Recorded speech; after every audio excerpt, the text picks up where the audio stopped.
3 to the power -1 plus 3 to the power -1 plus 3 to the power -1 by 27 to the power -1। আগে বলো a যোগ a যোগ a মানে কত লিখতে পারি?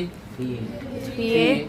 তাহলে 3 এর জায়গায় লিখলাম 3 to the power -1 3 to the power -1 3 to the power -1। তো কত লিখতে পারি? ভালো ভেবে বলো। 3 into 3 into 3 to the power -1। তাহলে এটা কত লিখতে পারি? 3 ইনটু 3 টু দি পাওয়ার -1। আর এটা 27 টু দি পাওয়ার -1। তাহলে আমরা জানি a to the power -m মানে কত? 1 বাই এটা তাহলে a 1 by a to the power -m মানে কত হবে? a to the power m। Very good. এই যদি সূত্র যদি জানো তাহলে অঙ্ক এখানে হয়ে গেল। তাহলে এটা লিখতে পারি 3 বাই 3। এই 3 টু দি পাওয়ার -1 লিখে 1 বাই 3 লিখতে পারি তো। আর 27 টু দি পাওয়ার -1টা কোথায় যাবে? উপরে। উপরে গেল।